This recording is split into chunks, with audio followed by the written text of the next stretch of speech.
Let's start. Okay, let's go meeting in order, please. Please join us in the pledge of allegiance. I pledge allegiance to the flag of the United States of America and to the republic for which it stands, one nation, under God, indivisible, with liberty and justice for all. Okay, thank you all for coming. I call the April Harvey Public School regular board meeting to order. Approval of the agenda. Is there any additions to the agenda? I guess I have, but we should discuss when we're going to discuss staffing when it comes. Okay. Do you want to add that, or do you want to talk about that in the negotiation when we go in? Can we talk about that in executive session, or do we do that? We're going to talk about staffing in the executive session. Cannot. What? We can or cannot? You can because it's your budget. Okay. Okay. All right. So therefore, then I would accept a motion to approve of the agenda. I so move. Second. Okay. All in favor, please say aye. Aye. Okay. We will the motion. Everybody's in favor of the motion. We will approve the agenda. Okay. The first item is letter D is resignation. This is my first one. Is dear Miss Meckley, I am writing this to formally inform you and your esteemed office that my authorized work for the United States will conclude August 2025. Therefore, I will not be able to continue working beyond the 24-25 school year contract. And this is also assure you that I will fill all my contractual duties until the last working day of the school year. As my authorized work for the United States expires in August 2025, I intend to return to my home country. With this letter, I officially notify my employer, Harvey Public Schools, that my position as a fourth grade teacher at B.M. Hanson will be vacated following the completion of my contract for the 2024-25 year. I have learned a great deal during my tenure at B.M. Hanson Elementary Public School. While I acknowledge that I may not have met all the expectations of my evaluator, Dr. Harvey, I firmly believe that teaching is a profession that requires continuous refinement and develops with experience. I sincerely appreciate the support provided me by the school's management, staff, and the Harvey community throughout my time here. I have truly enjoyed supporting students, engaging with them daily while remaining open to growth and learning. Lastly, I kindly request that my salary and my fringe benefits be provided me as per terms of contract in accordance with law and the negotiated agreement. Kindly requesting to inform me of any assistance I can offer during this transition so that I can plan my departure accordingly. Thank you for the professional and personal development opportunities I've gained during my time at B.M. Hanson Elementary School. Sincerely, Sunita Singh. Okay.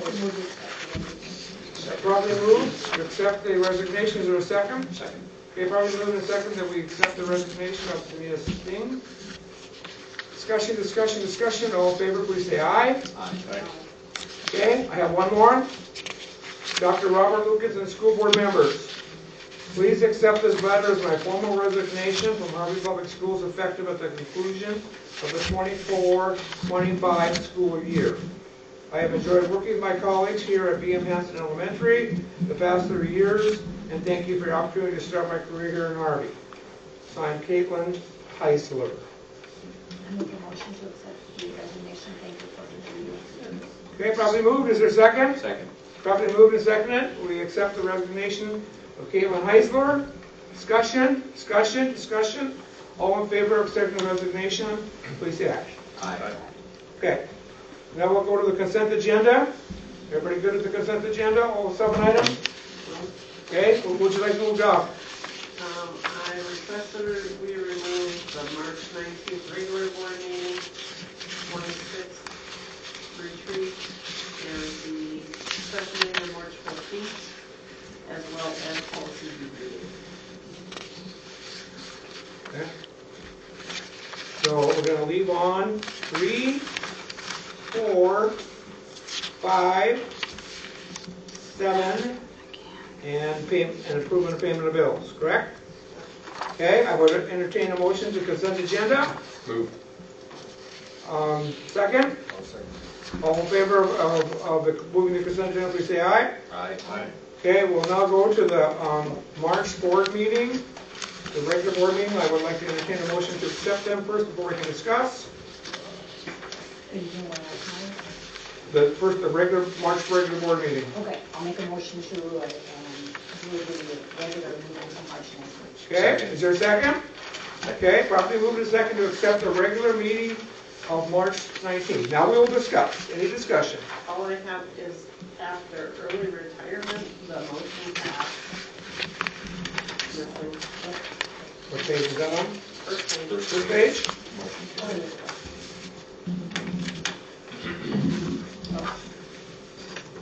Okay, you get that in? Which one? Oh, I see it. Okay, any more discussion on the regular March meeting? Discussion. Okay, all those in favor of accepting with the one change of the motion passed, please say aye. Aye. Opposed?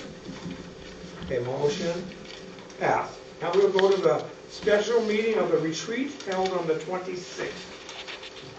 I'll make a motion to approve the. Okay, is there a second? Properly moved and seconded that we accept the motion for the special meeting on the 26th. Any discussion?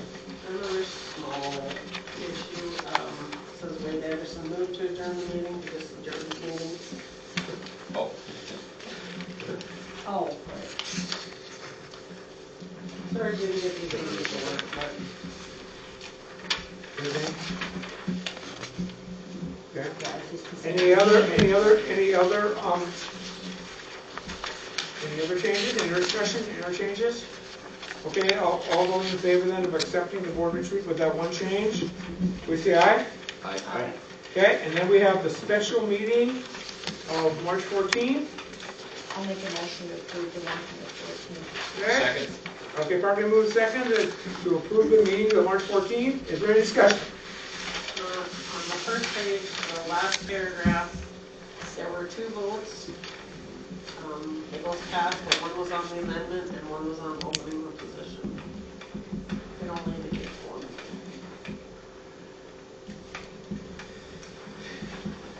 Okay. Everybody get that? Wait a second, I thought we made a motion, but then there was a motion for the amendment, right? Yep. Because there's two of them there. Right, but it only says that one of them passed. Oh, I mean, it only says there was one vote taken. Needs to be two votes taken whenever you have an amendment, so. Where's that at, under? On the page, like last couple sentences. Superintendent's search? Bottom. it's so, the first bullet point. Amend the motion to read, and then that should have been amendment passes, and then we should have vote was taken, and then it should have said the motion passes. The amendment passes and the motion passes. There should be two votes taken on that. Yes. That's correct. Okay? Any other discussion?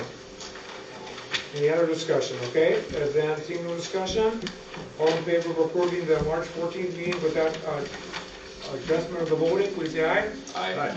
Opposed? Okay, then you want to talk about the second reading of DDA? Do you want me to give the background on this? Yep. Okay, so you guys passed, policy DDA unanimously passed committee in November. It passed first reading in December. It was pulled off for further consent to policy in January. It went through policy again. It passed policy, it passed through policy again, and now it's here to you, and it was not changed in policy. So therefore, if this passes as is, it becomes policy. If you change a word of it or anything like that, then we have to go back through another two readings. But we absolutely must change it because I didn't notice this. Actually, I have to point this out to me, but we're missing brothers, sisters, nieces, and nephews. Yes. We have stepchildren, but not, or we have, we have Employees, brother-in-law, sister-in-law, but not. siblings. Okay, so what's the proper way to handle this?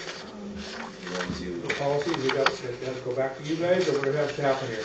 You could change it right now, you can just amend it, and then you can Pass it as first You reading. can pass it as a first Okay. reading, or you can move to waive. Since it's been through committee twice, you've seen it now 3 times. You can move to waive the second reading and then make it policy immediately. Okay, let's do it right first, let's make it, Let's double check when they're going to. Well, that's what I thought, Yeah, that's good. and I brought that for later, so, yeah, because we had to change that last year, it should read, okay. Teacher, spouse, immediate family, it says defined as teacher, spouse, children, stepchildren, employee, children, stepchildren, mother, father, stepmother, stepfather, mother-in-law, father-in-law, brother-in-law, sister-in-law. Okay, so yeah, brothers, so what is missing is brothers, sisters,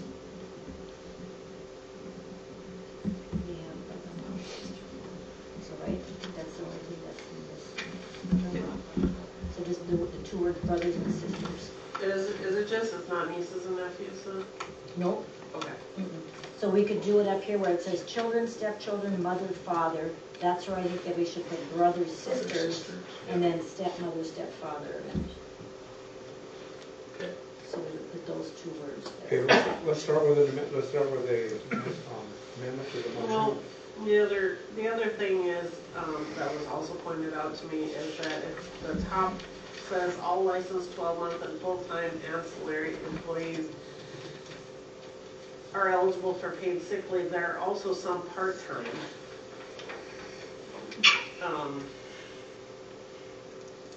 And I'm not sure what the way to go about that is, but there are also part-time that are eligible for sick leave.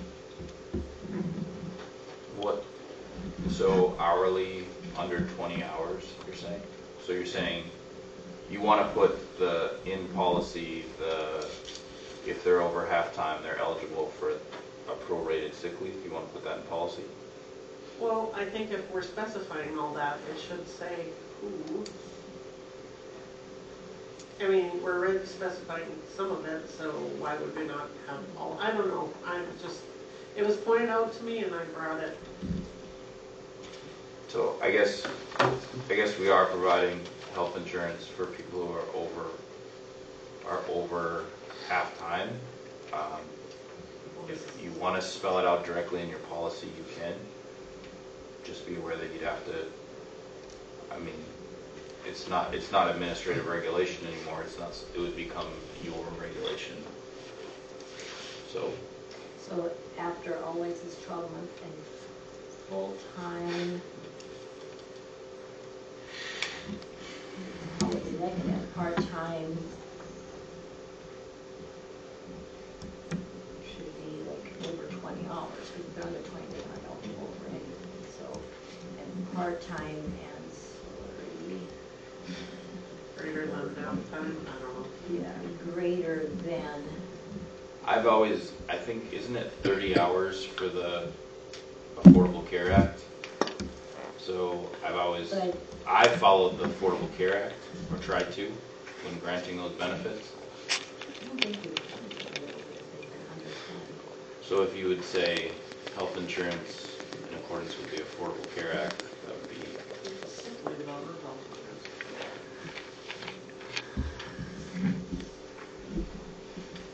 Yeah, I think if we would do where it says and full-time, you could put down and full-time and part-time ancillary employees with greater than 20 hours are eligible for paid sick, something like that. Okay, so you put that in form of amendment, or? Yeah, we would add those words with the So, part-time repeat those employees words, that are please. greater than 20 hours, and then down here add the brothers and the sisters. Well, I think they have to be separate. There's 2 separate things, so I think you have to have 2 separate amendments here. I move to amend the, number 3 of the sick leave to add brothers and sisters. second. Okay, any discussion? Discussion? The motion is to amend by adding the words brothers and sisters. All in favor, say aye. Aye. All opposed? Okay, so that is amended to number 3. Now up on top, can I hear a motion for that? Or amendment? Okay, I'll make an amendment for, when we start off that first paragraph, where it says all licensed 12 months, and then we'll put down and full-time and part-time ancillary greater than 20-hour employees are eligible for paid sick leave, blah, blah, blah. So we're adding the part-time ancillary Greater than 20 hours. Okay, is there a second to that? Okay, probably moving seconded. Then we add to the top there where it says eligible employees, part-time employees that have worked greater than 20 hours. Discussion. Should add the word prorated. Prorated? 20 hours. Okay, prorated 20 hours. Yeah. Okay. Okay. Discussion. Again, motion is part-time greater than 20 hours prorated. All in favor, please say aye. Aye. All opposed?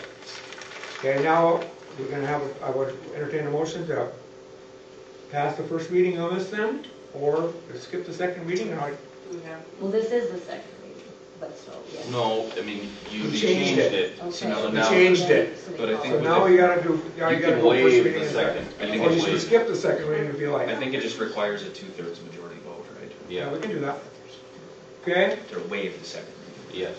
I don't know. Okay. Second reading, but we already have a motion in place, right? We just have 2 amendments, we just amended it, now we're gonna accept this whole thing. All we did is You can't amend. have amendment until you have a motion, so haven't we already made a motion? Did we already move to approve this?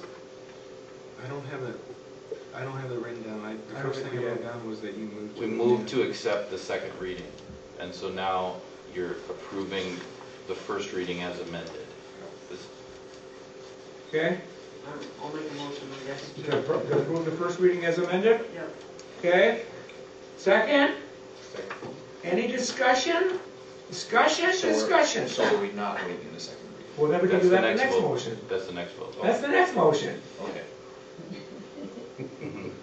Follow along, man. Okay, so, all those in favor of making the first reading after we amended this, please say aye. Aye. Okay? All right, now, am I hearing a motion that we're going to skip the second reading I'll make a motion to skip the second reading and put this policy in place? yeah, also. Okay? Is there a second to that? Okay, and you think that's a 2/3 vote? to skip that? I would assume it's usually. Okay, so you know what that means, Friendly Dave? motions. Need to do a roll call? Okay.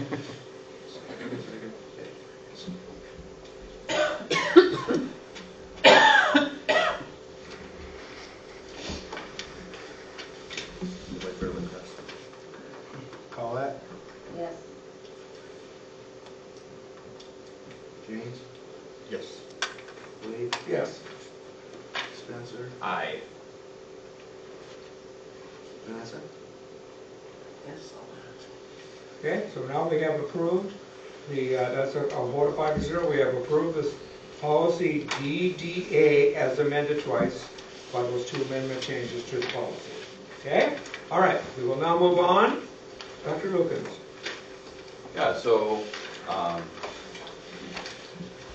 obviously my superintendent report's out there if you have questions, but also a staff member came to me and they asked if they could use money that they'd raised through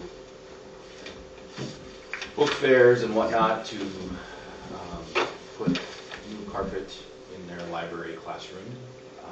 I said that I would send it to the board through a bid process, and then the board would decide if it was the money that she had raised herself.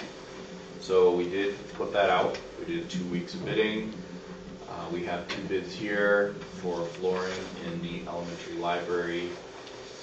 I believe it's from the 60s. So she just felt that it was a health issue for the kids, was her argument. So if you wanted to the building committee wanted to open the bids and consider the bids, they can make a decision on the flooring. Or he can open them. You can. Go ahead.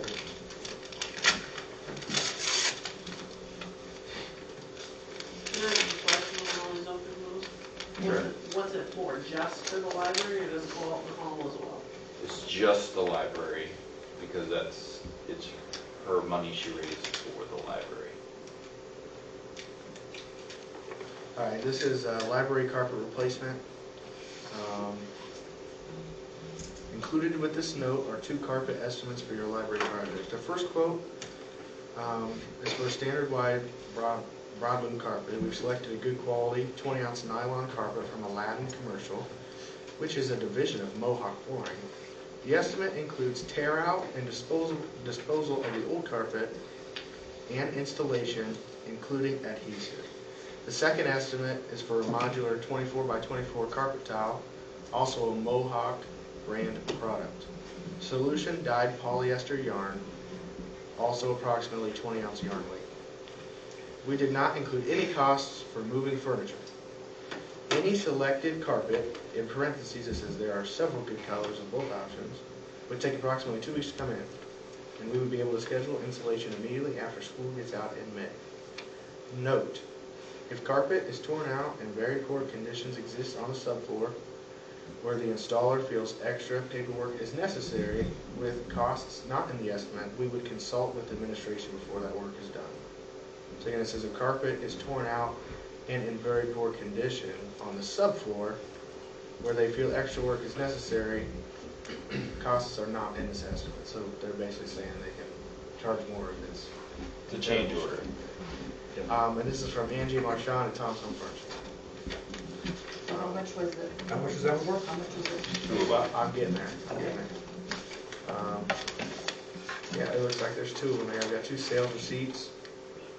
I guess I need to try and match up which one's which, because I'm no expert at this, but the Mohawk Commercial 12-foot wide, the first one, good quality 20-ounce nylon carpet from Aladdin is $5,350.80. Okay, estimate includes tear out and disposal of old carpet and the installation including adhesive. And then the second one is for a modular 24 by 24 carpet tile that's also a Mohawk brand product.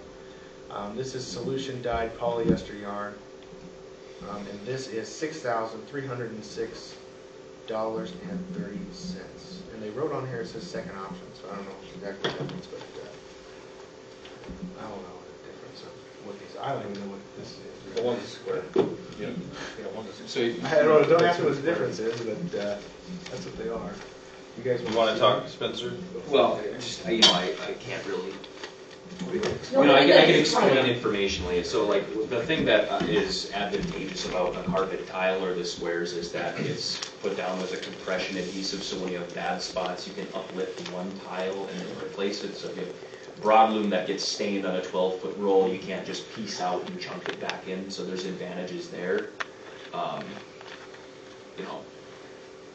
So that can be nice, especially when you're in high trafficked areas. A lot of people are going towards that in high traffic areas, so that when you have a spot of dirt from people walking in their usual avenues, you can kind of replace those and get them looking nice again, like the rest of the floor.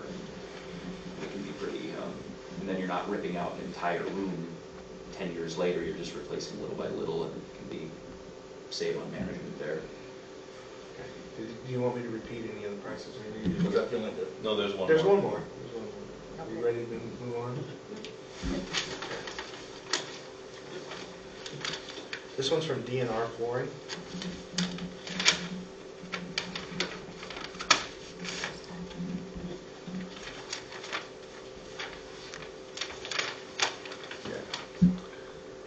This is a library carpet tile estimate. The amount needed with weights, they put about 1,600 square feet. Let's see, prep and tear out. Do you want me to explain to you their whole process, or I don't know if that's necessary? But, I'd probably just do the aggregate amount. okay. Just, well, and maybe you should, because if it includes Okay, well, I'll just try to installation, sum it up here. disposal. Yeah, so they're going to stage the area for carpet removal and surface prep, remove anything, remove remaining bookshelves to isolate a part of the installation area with furniture movers. They're going to examine the carpet along the wall and determine if that's removable or certain solutions. Prop up heat register slightly. to remove the carpet. They're gonna then remove the actual carpet and the carpet base, and the the metal trim delicately to reduce wall damage. And they're gonna dispose of this in a supplied dumpster or designated area.